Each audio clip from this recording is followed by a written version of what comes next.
Doctor Sheikh से request करूंगा कि कृपया हमें अपने बारे में थोड़ा बताएं और अपने विचार रखें।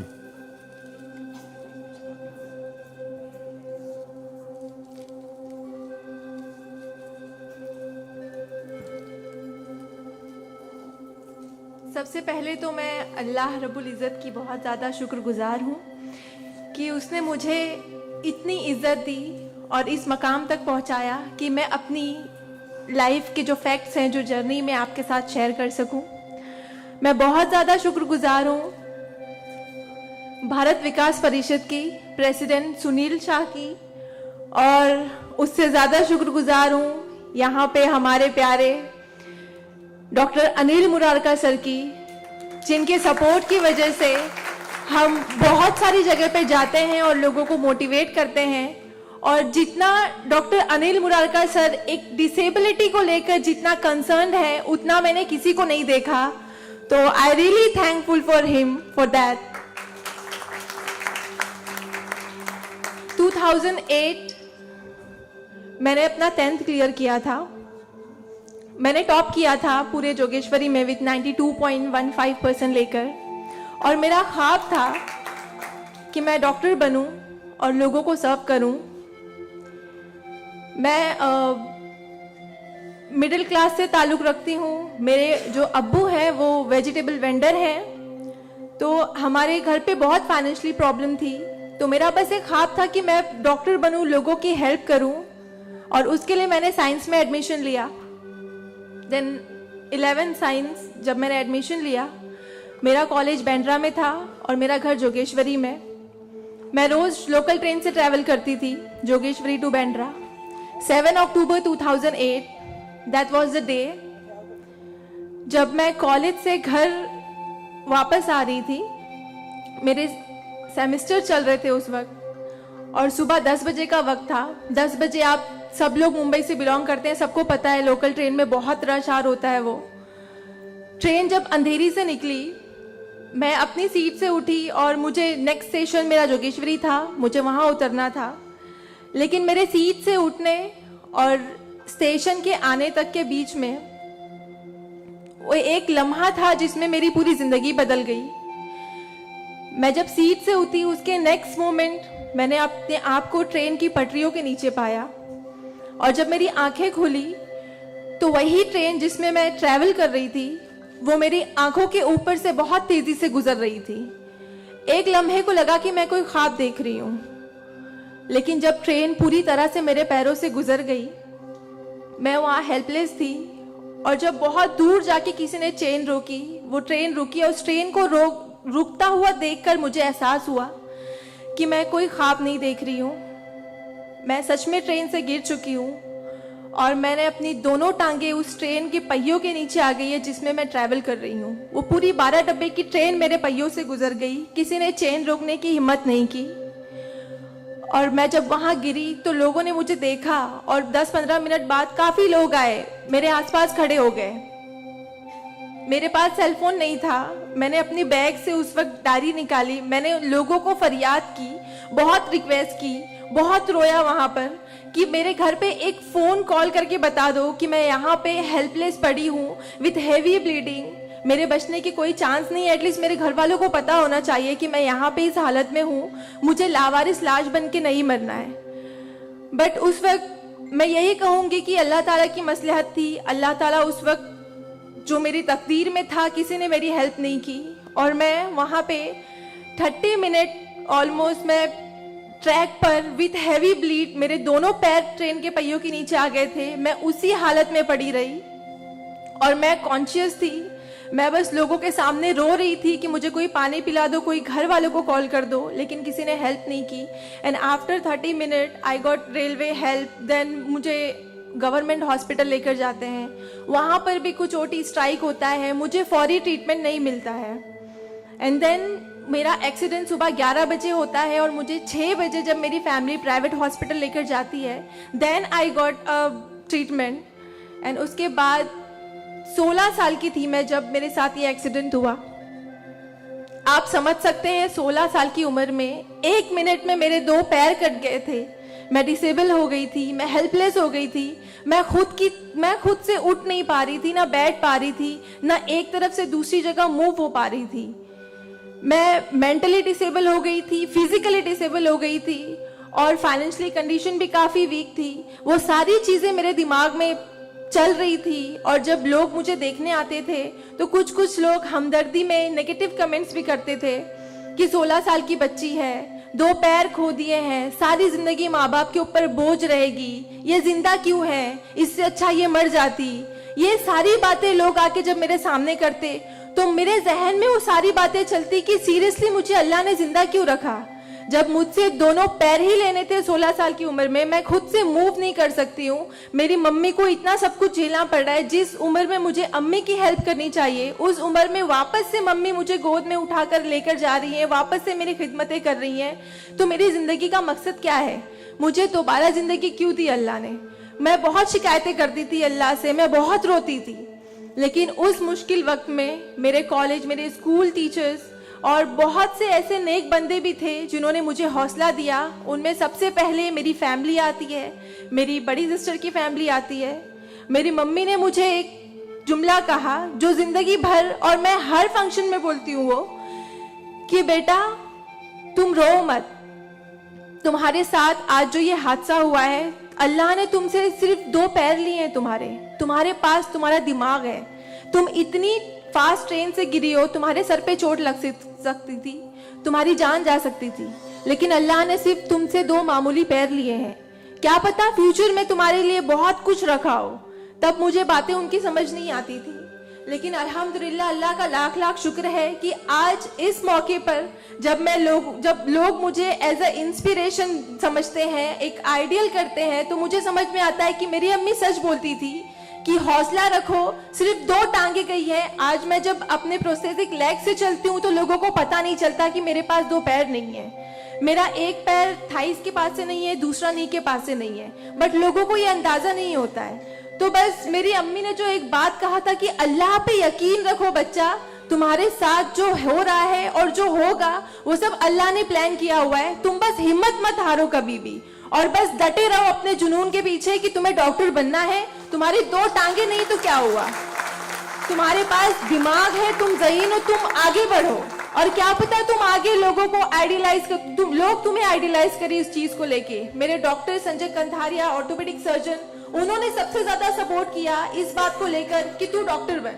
मैंने अपनी जीने की उम्मीद छोड़ दी थी, डॉक्टर बनने की उम्मीद छोड़ दी थी, लेकिन जब उन्होंने मुझे बताया कि तुम डॉक्टर बन सकती हो, तुम बनो, देन मैंने प्रिपरेशन स्टार्ट की। सीईटी कॉमन एंट्रेंस टेस्ट होता है to getting admission in medical college, मैंने वो क्रैक किया। I got 3rd rank all over Maharashtra in PH Kota.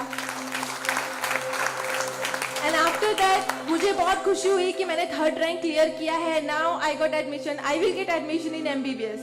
But वहाँ पर भी एक प्रॉब्लम थी मेरे लिए कि मुझे डिसेबल परसेंटेज 89% डिसेबल हूँ मैं, और मेडिकल में एडमिशन के लिए 40 to 70 there is a criteria to get admission for MBBS। मैं मोर देन 70% डिसेबल हूँ, ये कहकर मुझे उन्होंने डिनाई किया कि आप एलिजिबल नहीं हो, आप MBBS में एडमिशन नहीं ले सकते हो, आप डॉक्टर नहीं बन सकते हो। तो उस बात को लेकर मैं बहुत डिप्रेस हो गई। देन मैंने वापस अपने डॉक्टर से हेल्प मांगी, उन्होंने मुझे एक मशवरा दिया कि आप हाई कोर्ट जाओ, बॉम्बे हाई कोर्ट। और जिस बात के लिए एक नॉर्मल स्टूडेंट को सिर्फ पढ़ाई करनी होती है, अच्छा रैंक लाना होता है, मुझे उस चीज के लिए मैंने वो किया, लेकिन उसके बाद भी मुझे बॉम्बे हाई कोर्ट जाना पड़ा। एंड मैं गई, मैंने अब हार नहीं मानी और मैं गई, बिकॉज वो मेरा हक था, मुझे डॉक्टर बनना था। और जब मैंने वापस अपनी नॉर्मल जिंदगी स्टार्ट की अपने प्रोस्थेटिक लेग से, मैंने आना जाना शुरू किया, अकेले ट्रेन ट्रैवल करना शुरू किया, देन मैंने रियलाइज किया कि मेरे अंदर कोई कमी नहीं है, मैं एक नॉर्मल लड़की हूँ, मेरे पास पैर नहीं तो क्या हुआ, मैं लोगों को सर्व कर सकती हूँ, मेरे अंदर पैशन है डॉक्टर बनने का। तो मैंने वो बस अल्लाह पे यकीन रखा और मैंने ये सोचा कि अगर अल्लाह ने मेरी किस्मत में रखा है डॉक्टर बनना तो मैं जरूर कोर्ट में फाइट करूंगी। एंड देन मैं बॉम्बे हाई कोर्ट गई इन 2011 और वहां पे मेरा केस मोहित शाह, चीफ जस्टिस मोहित शाह ने देखा, उन्होंने मुझे ऑब्जर्व किया, मेरे प्रीवियस स्टडी रिकॉर्ड्स देखे, वो सारी चीजें देख के, और उन्होंने जब मेरा पैशन देखा डॉक्टर बनने का, सर्व करने का, देन उन्होंने मेरे फेवर में फैसला दिया। एंड 2011 अल्लाह का लाख लाख शुक्र है कि मुझे इंडिया के टॉप मोस्ट कॉलेज में एडमिशन मिला, which is Seth GS medical college and KM hospital. Then 2011 में मैंने अपना एमबीबीएस में एडमिशन लिया। वो जर्नी बहुत आसान नहीं थी मेरे लिए, क्योंकि मेरे पास 2 पैर नहीं हैं, और जब मेरी काउंसलिंग चल रही थी एडमिशन को लेकर, तो काफ़ी जो डॉक्टर्स का पैनल था उन्होंने मुझे बहुत कुछ हकीकत बताई थी कि आपके लिए डॉक्टर फील्ड आसान नहीं है, इसमें पढ़ाई करना 5.5 साल, आपको एक ओपीडी से दूसरी ओपीडी जाना होगा, और तब मैं 2 क्रचेस यूज करती थी मेरे लिए। तो आपके लिए बिल्कुल भी आसान नहीं है, आप हार जाओगे, 1 साल पढ़ोगे, दूसरे साल आप डिनाई कर दोगे, एडमिशन नहीं लोगे, आप गिव अप कर लोगे। लेकिन बस मैंने दिल में ठान लिया था कि मुझे इन्हें गलत साबित करना है, और मुझे लोगों को प्रूव करके दिखाना है कि एक लड़की जो 89% डिसेबल है, जिसे लोग ये कहकर सुनाते थे कि सारी जिंदगी माँ बाप के ऊपर बोझ पर बनी रहेगी, उन्हें प्रूव करना है कि मैं डॉक्टर बन के लोगों को सर्व कर सकती हूँ। और जो मेरे दूसरे डिसेबल भाई बहन हैं, उन्हें भी शो करना है कि after disability, after accident, post accident जो लाइफ होती है वो आप नॉर्मल गुजार सकते हो अपने हौसले की बनिस्बत। तो मैं बस 5.5 साल मैंने बहुत कोशिश की, बहुत दर्द सहे, लेकिन मैंने अल्हम्दुलिल्लाह 2016 में फर्स्ट क्लास से मैंने अपना एमबीबीएस क्लियर किया। और इस बात को देखते हुए मुझे बहुत खुशी होती है, इस बात को बहुत प्राउड मोमेंट था मेरे लिए कि इन 2016 ऑन वुमेन्स डे 8 मार्च मुझे बॉम्बे हाई कोर्ट में फेलिसिटेट किया गया, जो एक हिस्टोरिक मोमेंट था वहां पर कि आउटसाइड से किसी को उन्होंने फेलिसिटेट किया। देन उसके बाद मुझे काफ़ी कॉल्स आए एज अ मोटिवेशनल स्पीकर, मुझे काफ़ी अवार्ड्स मिले, और तब मैंने सोचा कि मेरी जर्नी सिर्फ एमबीबीएस तक नहीं, मुझे लोगों को और प्रूव करना है कि 89% डिसेबल हो के अगर मैं एमबीबीएस कर सकती हूँ तो मुझे मेडिकल फील्ड की हायर डिग्री अचीव करनी है, which is MD, medicine in doctor in medicine. Then मैंने उसके लिए भी कॉमन एंट्रेंस टेस्ट दिया, and again I got third rank in all over Maharashtra. और यहाँ पर भी देन अगेन उन्होंने प्रॉब्लम क्रिएट की मेरे लिए। After completing my MBBS with flying colours, उन्होंने वापस मेरा मेडिकल एडमिशन डिनाई किया कि आप नहीं कर सकते हो because you are 89% disable. Then मुझे एक बहुत हम्बल इंसान मिले, member of parliament Kirit Somaiya sir, उन्होंने फौरन से मेरी एप्लीकेशन सेंट्रल हेल्थ मिनिस्टर के पास लेकर गए, और वहां से विद इन 2 डेज ये जो क्राइटेरिया है 40 to 70% डिसेबिलिटी का मेडिकल में एडमिशन के लिए, this is a 20 years old clause, और विद इन 2 डेज ये क्लॉज चेंज करवाया उन्होंने बिकॉज ऑफ माई एप्लीकेशन। वो क्लॉज चेंज होके बस ये है कि मिनिमम 40% क्राइटेरिया है, और मोर देन 70% जो भी डिसेबल हैगा they will get admission in medical field. तो मेरी जो जर्नी थी यहाँ तक की, और उसके बाद मैंने रिसेंटली 2019 में मैंने एमडी में एडमिशन लिया, और with same college Seth GS medical college and KM hospital, और मैं अभी रिसेंटली फर्स्ट ईयर रेसिडेंट हूँ एमडी पैथोलॉजी में। मेरी जो यहाँ तक की जर्नी है, मैंने बहुत अच्छे से तो नहीं बताया आपको, लेकिन बहुत सारी बातें मिस है इसमें बिकॉज मेरे पास टाइम नहीं है, आप लोगों को भी लेट हो रहा है। लेकिन ये सारी जो मेरी जर्नी है, ये सब बताने का मकसद यही है आप लोगों को कि जिंदगी में देखो चाहे कुछ भी प्रॉब्लम आए, बिकॉज मेरी लाइफ में मुझे लगता है कि सारी प्रॉब्लम्स थी, फाइनेंशियल प्रॉब्लम्स थी, फिजिकल प्रॉब्लम थी, मेंटल प्रॉब्लम थी, सारे ऑड्स थे मेरी लाइफ में, लेकिन मैंने बस 2 चीजें ध्यान में रखी। एक तो मेरी अम्मी की बात कि अल्लाह पर यकीन रखो, अल्लाह अपने बंदों से 70 माओं से ज्यादा प्यार करता है। एक माँ हमारी छोटे से दर्द को बर्दाश्त नहीं कर सकती, वो तो 70 माओं से ज्यादा प्यार करता है, तो हमें दर्द में कैसे रख सकता है वो? तो उसने जरूर कुछ अच्छा रखा है हमारे लिए। अगर छोटी सी प्रॉब्लम आई जिंदगी में तो उससे हार नहीं मानो, उससे लड़ना सीखो, हमेशा अपना हौसला जिंदा रखो, बिकॉज आपके पास अगर हौसला है तो आपकी लिए जिंदगी जीने की उमंग रहेगी, बिकॉज बगैर हौसले के कोई जिंदगी नहीं जी सकता। तो आप लोग प्लीज, अगर छोटी से छोटी प्रॉब्लम भी आए, कोई भी परेशानी आए, आप लोग लड़ना सीखिए और जिंदगी जीना सीखिए।